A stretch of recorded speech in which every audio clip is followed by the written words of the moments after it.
এই কলব যদি চিনতে চাও, জানতে চাও, বুঝতে চাও, আল্লাহর ওলিদের পদাঙ্ক অনুসরণ ছাড়া বিকল্প কোন শিক্ষা প্রতিষ্ঠান নাই। তোমার কি দরকার জানা আছে? তার আছে নাই?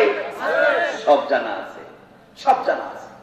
সেই খাজা বাবা শম্ভুগঞ্জি তিনি বলে গেছে, লতিফায়ে কলবটা হলো সরিষা ফুলের যৌবনের মতো রং, টাটকা হলুদ। আমার নবীজি 1450 বছর আগে বলছেন, মানুষ যখন একটা গুনাহ করে, ওই কলব হলুদ রঙের কলবের উপর একটা কালো দাগ পড়ে, আরেকটা গুনাহ করলে আরেকটা দাগ পড়ে, আরেকটা গুনাহ করলে আরেকটা দাগ পড়ে। এইভাবে এক সময় দেখা যায় পুরা কলবটা কালো রঙে আচ্ছাদিত হয়ে যায়। ওই সময় বলা হয় লোকটার কলব মুরতাদ হয়ে গেছে, মইরা গেছে। যতই ইবাদত বন্দেগী করুক, ওই ইবাদত বন্দেগী কবুল হয় না, দোয়া কবুল হয় না, হজ যাকাত কবুল হয় না, জিকির আজকার কবুল হয় না।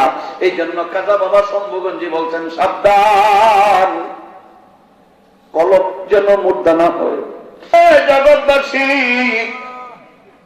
তুমি যে আল্লাহর জমিনে চলবা, আল্লাহর আলো তোমার গায়ে লাগাইবা, আল্লাহর বাতাস অক্সিজেন তোমার দেহের ভিতরে ভরবা, এটা তো শুধু শুধু না, তার আগে তোমাকে ট্যাক্স দিতে হবে। ট্যাক্স না দিলে আল্লাহ পাকের নিয়ামত যে গ্রহণ করলাম, এইটার জন্য তোমাকে অবশ্যই অবশ্যই কৈফিয়ত দিতে হবে। চিৎকার করে কোন মারহাবা। এখন ট্যাক্স কি?